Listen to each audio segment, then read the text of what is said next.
Tá?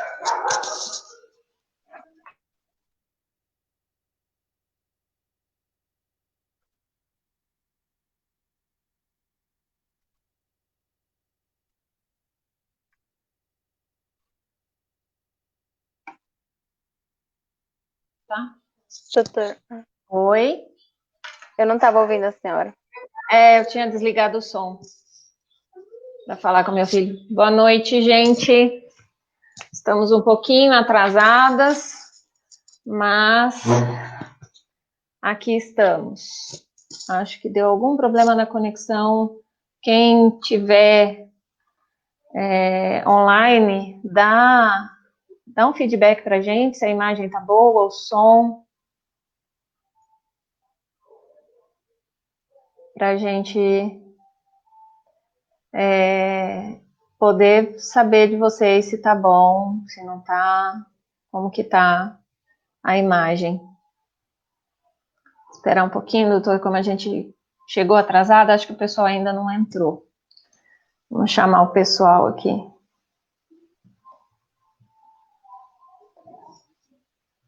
Boa noite. Como que tá o som? A imagem? Já voltou a imagem ou continua verde? Para a doutora aí tá normal a imagem? Tá tudo ok aqui. Deixa eu só confirmar aqui.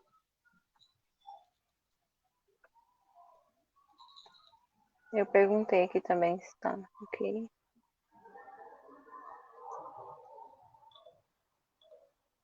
Tudo ok, gente? Vocês estão conseguindo ver?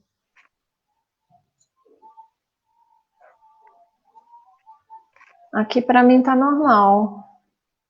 Aline, Paulo, boa noite. A imagem tá normal para vocês aí?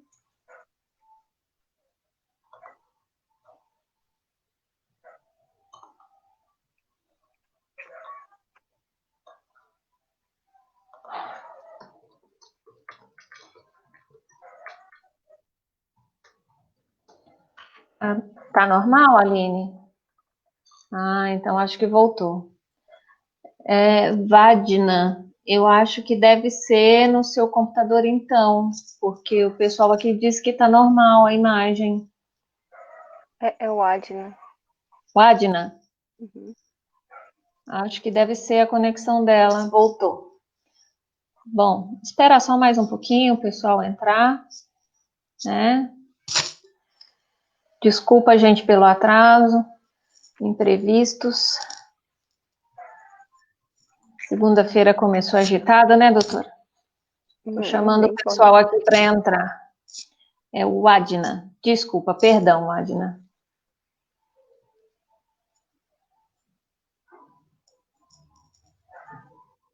Vamos convidar. Convida o pessoal aí, gente, para entrar, para assistir. São informações interessantes, importantes.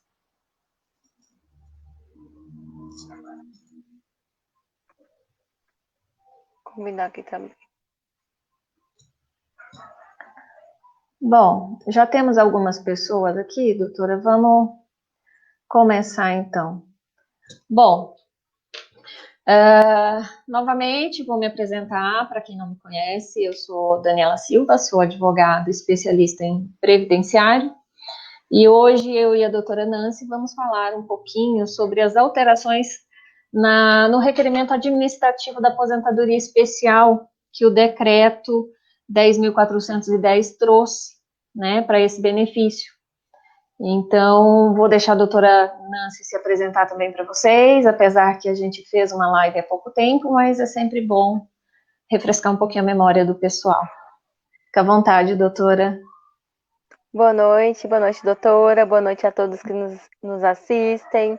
Meu nome é Nancy, nessa equipa. Eu sou advogada também, especialista em direito previdenciário e atuo tanto no administrativo quanto no judicial. Então, eu vou trazer para vocês um pouco sobre o decreto, junto com alguns detalhes específicos da vivência, da prática mesmo do processo administrativo. E na medida do possível, nós vamos abordar também a área judicial, né? Na verdade, tanto os temas que vamos abordar no decreto abrange também a questão judicial do processo, né, doutora? Com Eu acho certeza. que, para ficar mais fácil para o pessoal, vamos explicar para eles um pouquinho, em breves palavras, o que seria essa aposentadoria especial, o que dá direito a essa aposentadoria, né? Apesar que acredito que muitas pessoas já conheçam o conceito dela, mas é interessante a gente trazer de novo para eles. Com certeza. A aposentadoria especial, ela é um benefício para aquele trabalhador segurado que trabalha habitualmente e permanentemente, ou seja, está ali todo dia trabalhando na mesma atividade, sobre condições prejudiciais à sua saúde ou à sua integridade física. No caso, a pessoa ela pode tanto nesse trabalho produzir produtos ou prestar serviços todo dia, mas tem que ser de forma habitual, tem que deixar bem claro. Tem alguns exemplos, né? A gente sempre cita, por exemplo, mas essas atividades elas têm que ser enquadradas dentro de agentes nocivos, ou seja, tem uma lista certinho com quais agentes nocivos e prejudiciais à saúde que essa pessoa pode ter direito a esse benefício. Antigamente era enquadrado por atividade mesmo, mas a partir de abril de 95 tem que obedecer essa lista desses agentes nocivos e caracterizar com documentos LTCAT, PPP, que esses agentes são prejudiciais à saúde dessa pessoa. A atividade especial, resumidamente, ela é uma atividade onde a pessoa tem a sua saúde prejudicada pelo desenvolvimento da sua função, né? Seja por até a alteração trazida pelo decreto, agentes penosos, insalubres, periculosos.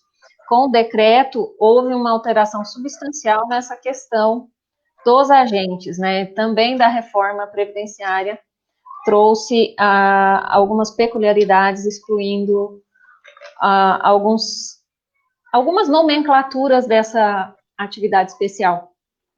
Para ficar mais fácil para as pessoas, por exemplo, atividade especial é o médico que está em contato com agentes biológicos, enfermeiros, frentistas de postos de gasolina, os mineradores, motoristas de caminhão que estão expostos a ruídos, os trabalhadores de indústria, né?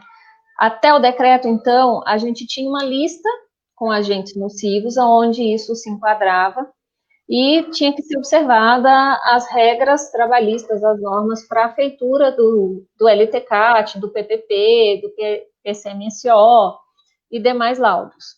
E como a doutora disse, até 95 há um entendimento de quem esteve exposto até o ano de 95 pode se valer dos decretos que eram vigentes à época e se enquadrar pela atividade ou pelo produto que trazia o risco à saúde da pessoa, né? Nessa época, antes do decreto, não tínhamos uma idade limite mínima para requerer esse benefício, né, doutora? E agora o decreto inovou nesse sentido. Isso.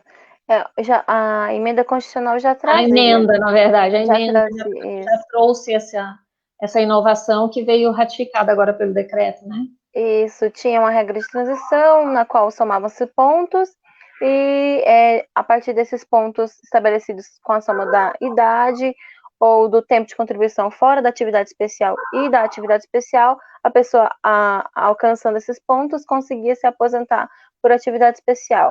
Depois também trouxe a regra de idade mesmo, no caso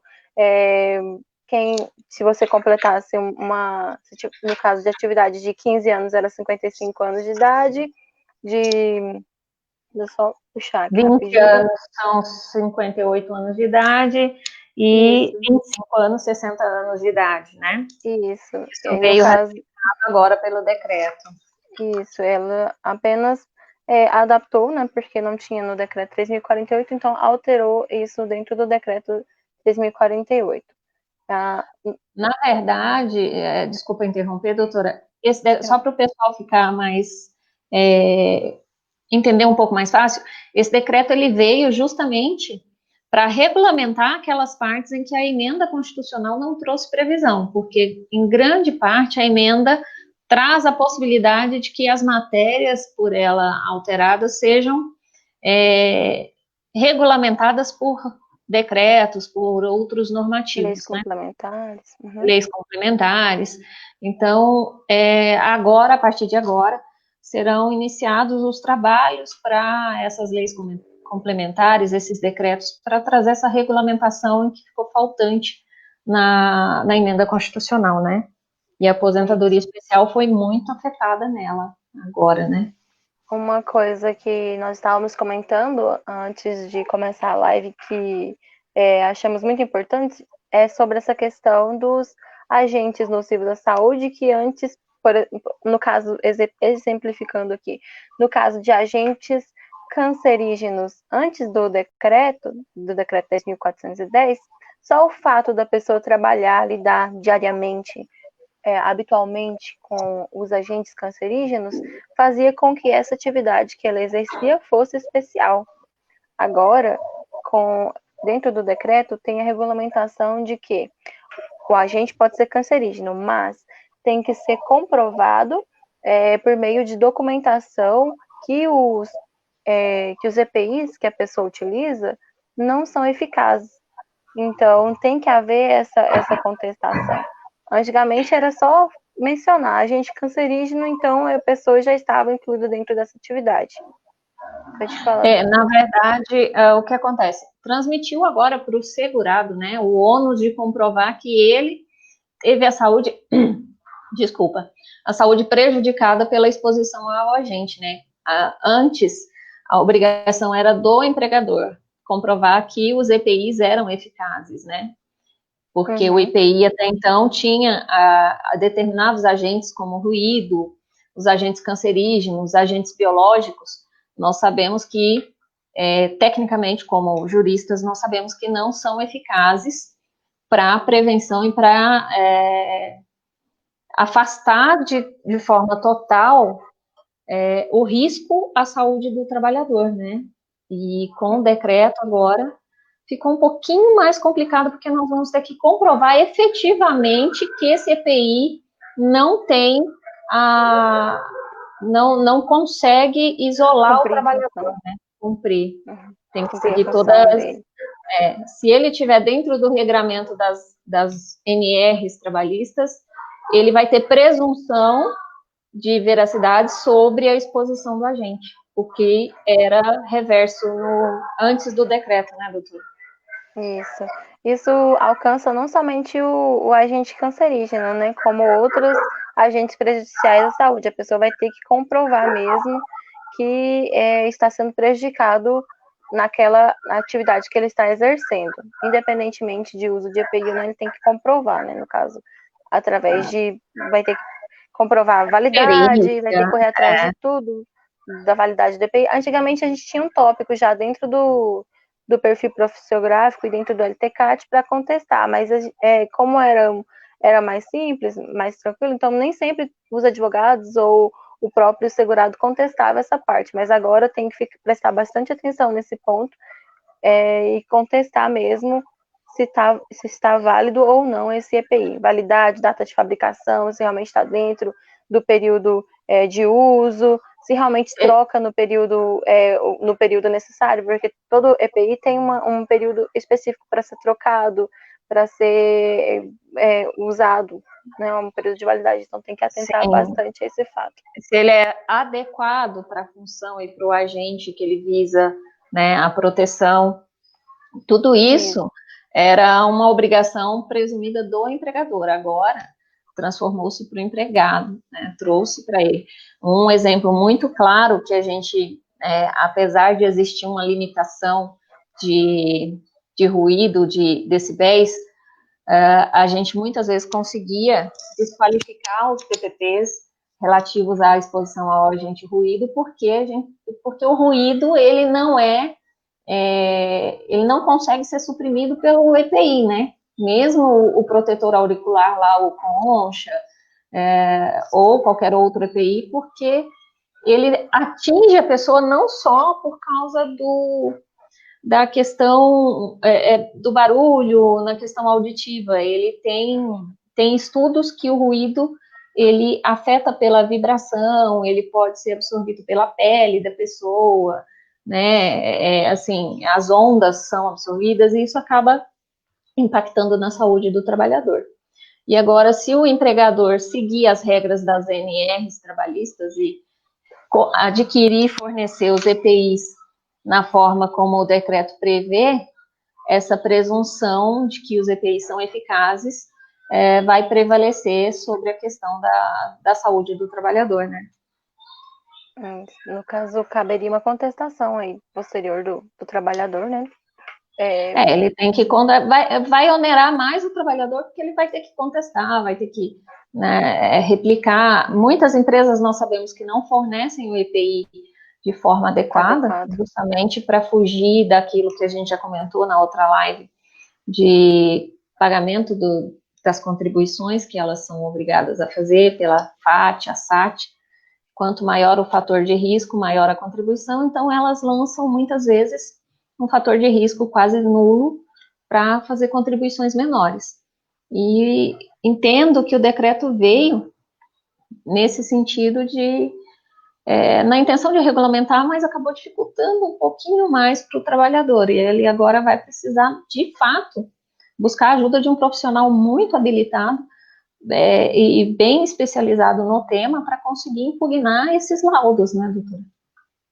Antes já era necessário, né? Agora é extremamente inviável para o segurado, no caso que não tem o conhecimento adequado, de fazer essa contestação sozinho, né? É importante buscar um profissional da sua confiança, da confiança do segurado, do trabalhador, para que ele possa fazer essa análise desses documentos apresentados pela empresa. Doutora, tem uma pergunta aqui do Adilson Quadros. Boa noite, doutora. Uma empresa alugou parte do terreno para uma empresa de telefonia, torre celular. Ocorre que essas torres são cancerígenas. 3 empregados estão com câncer. Nesse caso, o empregador responde solidário?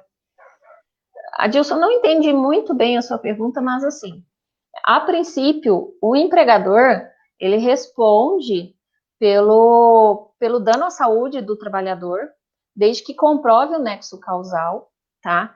E também vai ter que comprovar a época em que houve essa incapacidade, em que surgiu a incapacidade, porque se ela surgiu antes do decreto, ela vai ser aplicada o regulamento anterior ao decreto 14.410, vai aplicar a presunção. Isso, vai aplicar a presunção dos agentes cancerígenos. Então, portanto, considera-se acidente de trabalho, configura atividade especial, gera direito de aposentadoria por tempo reduzido e gera também uma possível ação acidentária contra o empregador. O que eu ia comentar agora era justamente essa questão dos benefícios. Mas já que ele fez a pergunta, inclusive, eu queria até deixar destacado que a atividade especial, ela é caracterizada não pela atividade que a pessoa exerce, mas, como ele mencionou, a atividade tem que ser o risco. Eu estava vendo uns casos hoje de uns colegas, eles até comentaram de um telemarketing que trabalhava ao lado de uma empresa produtora de combustível. Eles conseguiram enquadrar esse caso desse telemarketing como atividade nociva à saúde daquele trabalhador. Não pela atividade, mas pelo risco que ele estava ali do lado, bem no caso dele, era da janela, e do outro lado, bem do lado mesmo da empresa, estavam produzindo. Então, nesse caso dele também conseguiria judicialmente, claro, dar entrada no pedido administrativo, faz a tentativa, porém, caso não consiga, vai para a via judicial e tenta mais pelo risco mesmo. Na verdade, o que acontece? A aposentadoria especial, as pessoas confundem muito, entendendo que a atividade tem que estar dentro do quadro previsto no decreto. Não é bem assim. É como a doutora disse, tem que analisar a exposição do trabalhador a algum dos fatores de risco. Ele pode ser uma faxineira que está fazendo faxina num ambiente doméstico que, teoricamente, não haveria risco para a qualificação da atividade especial.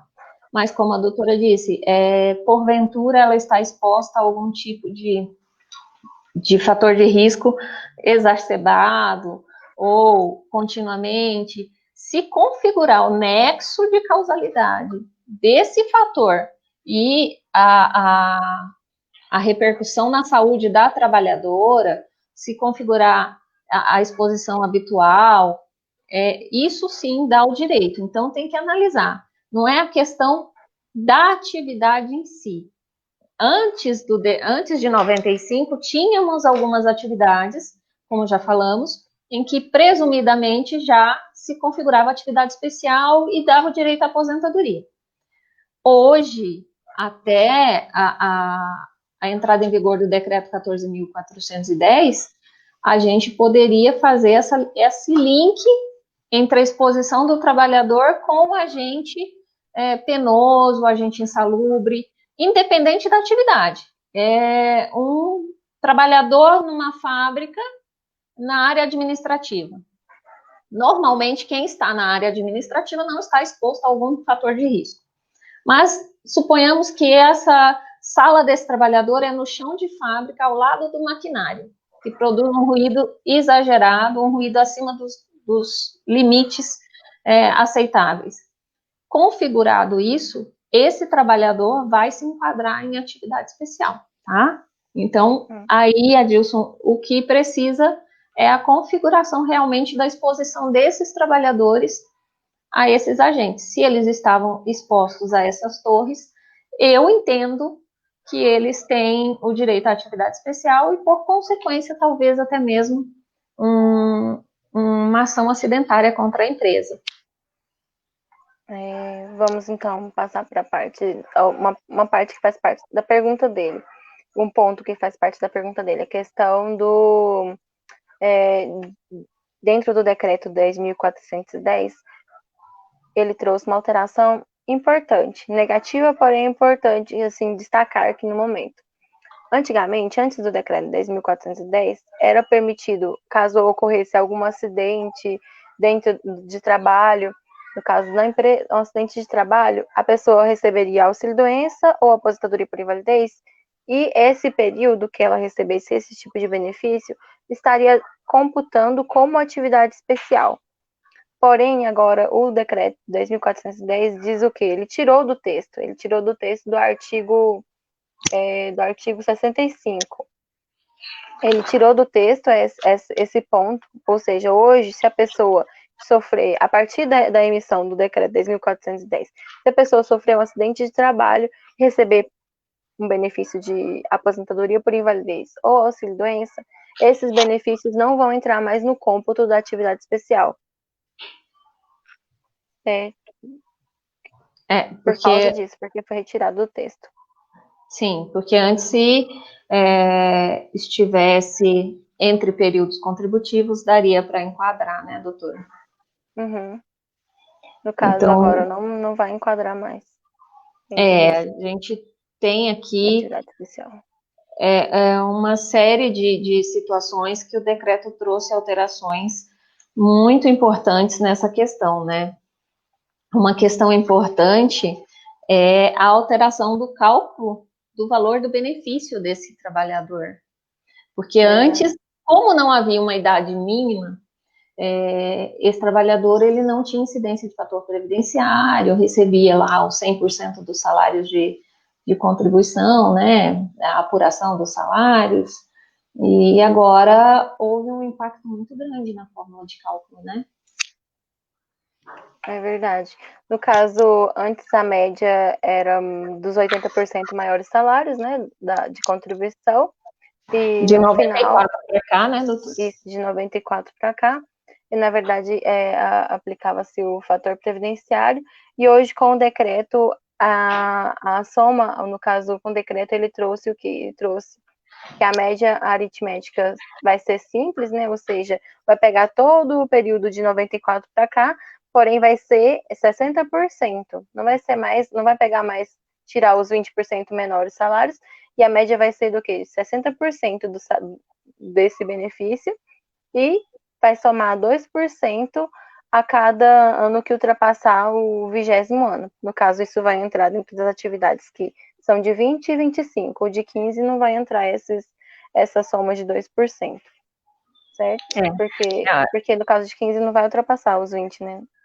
O artigo 67 ele exclui essa previsão. Trouxe uma redução de aproximadamente 30% no valor do uma possível redução de aproximadamente 30% no valor do benefício, né, desses trabalhadores. Quem tem 25 anos vai ser só 70%. Quem só tem 25 anos de tempo de contribuição. Vai dificultar muito a vida deles, né, doutora? Porque trabalharam a vida toda expostos a agentes, muitas vezes saem do trabalho, saem da atividade com a saúde prejudicada, e agora vão receber um valor bem abaixo do que era previsto antigamente, antes da emenda constitucional e do decreto. Né? Tem um último ponto que eu acho que a gente vale mencionar aqui antes já que está encerrando o horário, né, que a gente estabeleceu, eu acho que tem um último ponto que é importante ressaltar, que é a possibilidade de mesclar o tempo especial exercido em atividades diferentes. Ou seja, se a pessoa exercer uma atividade que permite ela aposentar especial com 15 anos e exerceu também uma atividade que permite ela aposentar com 25, ela pode mesclar esse tempo. Antes tinha a possibilidade de converter, né, antes da emenda constitucional 103 de 2019, a pessoa poderia converter esse tempo especial em comum e aí verificar a possibilidade dela de aposentar ou não por tempo de contribuição normalmente. Mas agora, com o decreto, trouxe essa possibilidade de mesclar essas atividades. Ela vai poder misturar, por exemplo, digamos que um mineiro tenha de 15 anos, né, tenha feito um curso de técnico de enfermagem, e aí cumpriu um período ali como mineiro, e depois trabalhou como técnico de enfermagem, ele pode somar esse período para poder se aposentar. Mas assim, é importante a gente salientar para o pessoal que o tempo que vai ser considerado para conceder a aposentadoria é o tempo da atividade preponderante. O que é isso? É o tempo é o tempo que você é o maior tempo que você trabalhou em determinada atividade. O caso do mineiro que a doutora trouxe. Se ele trabalhou 10 anos como mineiro e 5 anos como técnico de enfermagem, vai preponderar o tempo exigido para a atividade de mineiro. Agora, se foi ao reverso, se ele trabalhou 5 anos como mineiro e 10 anos como técnico de enfermagem, vai preponderar o tempo para o técnico de enfermagem. Então, ele terá que completar aí, se não me engano, 25 anos o técnico de enfermagem. Então, ele teria 10 mais 5 de mineiro, ele precisaria de mais 10 anos como técnico para atingir o direito de se aposentar em atividade especial, né? Isso. Vamos destacar mais algumas coisas, no caso, só mesmo ressaltando a importância, né, do PPP e do LTCAT, que mais uma vez é abordado nas disposições finais referentes a essa atividade especial. A penalidade também da empresa, caso ela não cumpra essas definições de apresentar o LTCAT e o PPP, que antes eram dispostas, era simplesmente mencionado que seria uma sanção definida em lei. Definida em lei. E não tinha uma previsão, né? Isso, agora ele destaca que vai ser de acordo com o artigo 283, ou seja, ele destaca o valor exato que a empresa pode chegar a pagar, que é de R$ 6.361,73, ou seja, ele aponta qual que seria a sanção específica. Isso é muito importante, né, para o trabalhador ali que está requerendo. Essa multa, ela é variável, né, doutora, de 636 a 63.617, conforme a gravidade da infração. Ou seja, se a empresa é reincidente, quanto mais reincidência, quanto mais fatores acontecerem, maior é o valor da multa, né? E a empresa, ela é obrigada a fornecer esses documentos anualmente para os empregados. E sabemos que nem todas as empresas fornecem. Muitas fornecem só quando dá do desligamento do empregado desse local de trabalho. E às vezes mesmo quando assim, fornecem... naqueles moldes que nós comentamos, omitindo informações, ou até mesmo maquiando essas informações, dizendo que ele não estava exposto ao ruído, ao agente penoso, no índice superior ao que é o legalmente permitido, justamente para se livrar das alíquotas, né, de contribuições previdenciárias. Agora, com essa multa, acreditamos que isso possa contribuir um pouco para o trabalhador ter o seu direito garantido mediante a elaboração desses laudos de forma mais habitual e responsável pelas empresas. Né? Verdade, doutora. Acreditamos, esperamos que seja melhor, né? Que as empresas elas sejam mais atentas na emissão desses documentos para o empregado, porque eles são muito importantes para esse empregado que elaborou nessa atividade penosa, né? Que causou prejuízo à sua saúde, são importantes porque esse é um direito dele de requerer um benefício em que enquadre na realidade em que ele viveu esse tempo todo, elaborou esse tempo todo. Importante a gente trazer para as pessoas também o seguinte, uma tranquilidade com relação ao quê? Ao direito adquirido delas. Tudo que você adquiriu em relação a direitos, a atividade especial, até a entrada em vigor do decreto, você pode se valer da aplicação da legislação daquela época, tá? Então, se você implementou os requisitos até a entrada em vigor, seja da emenda constitucional, seja do decreto, vai ser aplicada a lei da época que você implementou esses requisitos. Por exemplo, uma pessoa que implementou os requisitos para se aposentar em atividade especial até 12 de novembro de 2019. Ele pode, mesmo que não tenha feito o requerimento da sua aposentadoria, fazê-lo hoje com o direito de que o seu cálculo seja realizado na forma da legislação anterior.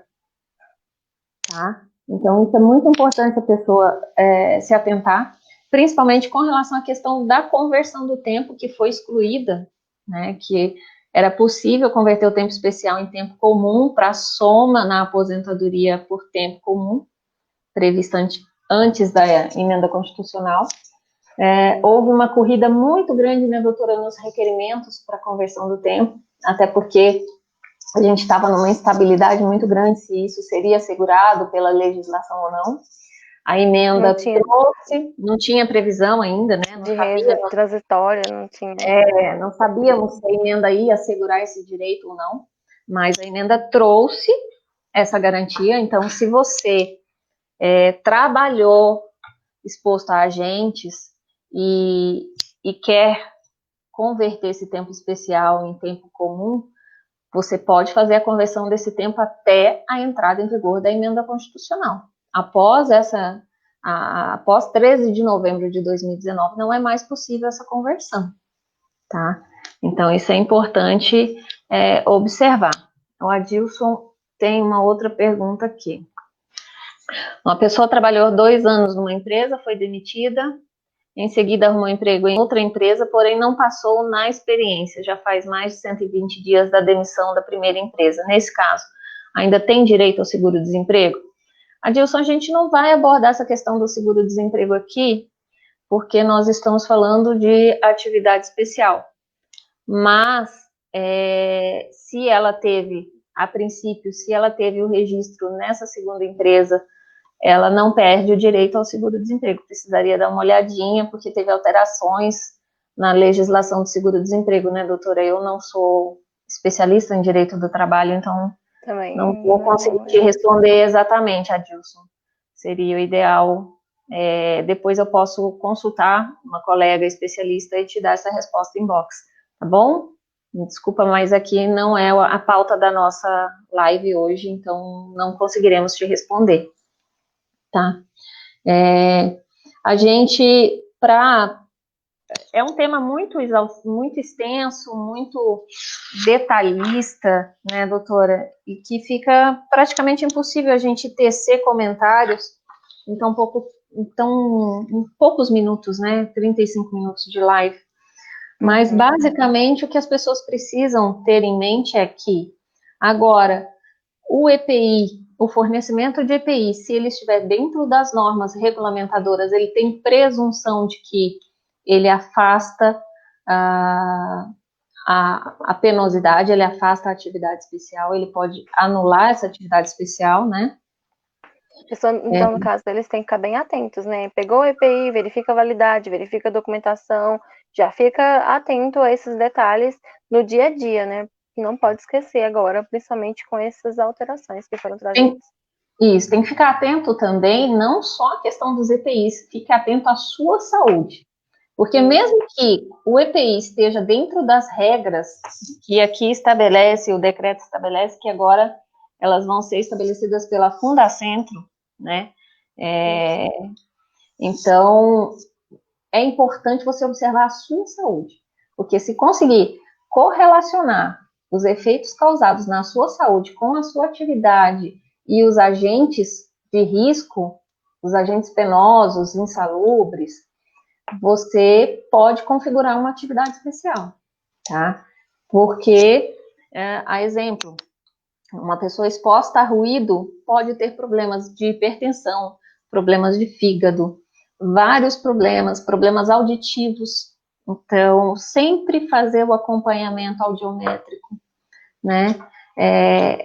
Os exames periódicos é bom você fazê-los, guardá-los, para que seja munido de documentação, seja comprovada a sua atividade especial e você possa ter direito a essa aposentadoria, em que pese ela agora ter ficado um pouquinho mais complicada por causa da questão da idade mínima, né, doutora? Que uma pessoa, normalmente quem está exposto a essas atividades especiais, a exemplo dos mineradores, não consegue aguentar tanto tempo, né? Eles começam a trabalhar muito jovens, né?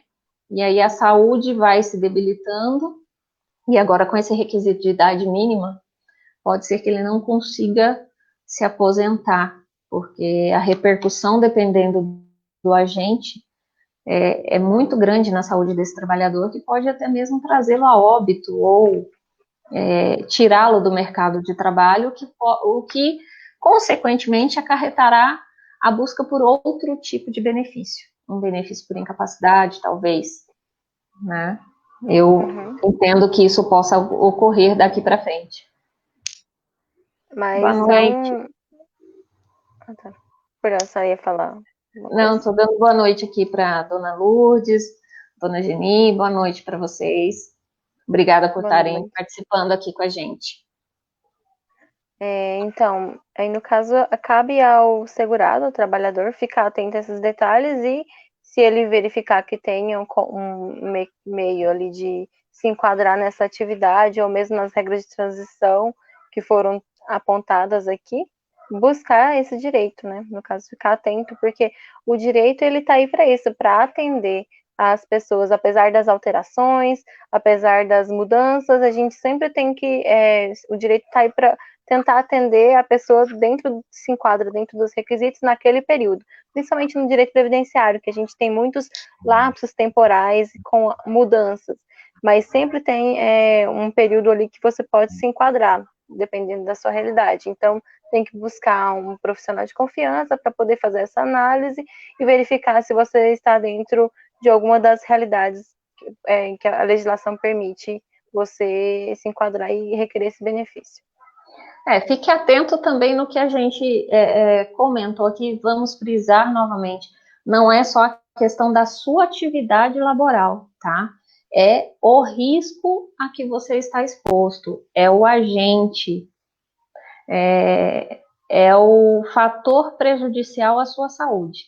Se você exerce uma atividade que tecnicamente ela não é considerada como atividade especial, mas está exposto a algum desses riscos, agente cancerígeno, agente biológico, ruído, calor, frio, vibrações, umidade.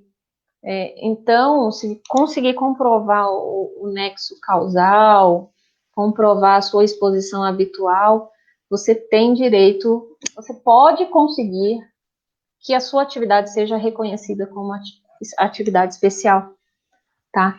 E a habitualidade que a gente fala aqui, não é aquela habitualidade de você estar exposto 24 horas por dia, ou melhor, as 8 horas diárias do seu trabalho. É uma habitualidade que possa trazer um prejuízo para o seu organismo. Se você, mesmo que você não esteja exposto às 8 horas diárias, é possível a configuração da atividade especial, tá? Desde que faça a análise da atividade, do agente causador do dano e todos os fatores para fazer a configuração. Esse é um dos grandes enganos dos segurados, porque eles acham que precisam estar expostos às 8 horas diárias, né, doutora? É verdade, doutora. Então, encerrando o tema, né, se caso alguém queira deixar alguma dúvida, pode deixar nos comentários depois, a gente pode responder, a doutora Daniela Silva também pode responder no inbox. A senhora vai deixar gravado, doutora? Vou deixar gravado, vou disponibilizar no meu canal do YouTube, nas minhas redes sociais, tá? No Instagram, aqui na própria página do Facebook, no LinkedIn, e vou enviar também para a doutora o link para que ela também possa compartilhar aí nas suas redes, e vocês, se tiverem alguma dúvida, podem entrar em contato com a gente através do inbox, do direct, do Instagram, né, das nossas redes sociais. Lá tem os nossos contatos, podem tirar suas dúvidas, o que a gente puder esclarecer, estaremos à disposição. Ok, tá? Então. Obrigada, doutora, pelo convite mais uma vez. Obrigada por disponibilizar aqui sua página no Facebook para a gente comentar esse assunto que é importante, trazer à luz, né, trazer informação para as pessoas. Agradeço realmente o convite pela oportunidade. Eu que agradeço, doutora, por se disponibilizar, vir aqui bater esse papo comigo. Hoje é uma segunda-feira à noite, né? Assim, meio que de última hora, resolvemos falar um pouquinho sobre o tema, que tem muitas alterações. E muito obrigada mesmo por toda a disponibilidade, pela colaboração. Obrigada, gente, pela atenção de vocês, por terem perdido esse tempinho aqui com a gente nesse bate-papo. E uma excelente noite para todo mundo, uma semana abençoada e que tudo dê certo para todos. E qualquer dúvida, estamos à disposição de vocês aqui. E à medida da semana for transcorrendo, teremos novas lives. Vou disponibilizar nos posts aí para vocês, continuem acompanhando, que são temas interessantes que vamos abordar aqui na página. A doutora também tem feito alguns vídeos bem legais, vale a pena vocês acessarem lá a página dela para verificar esses vídeos muito esclarecedores. E é isso. Mais uma vez, obrigada a todo mundo. Uma excelente noite para todos, um ótimo descanso. Obrigada, doutora. Por nada, boa noite. Boa noite, gente. Tchau, tchau.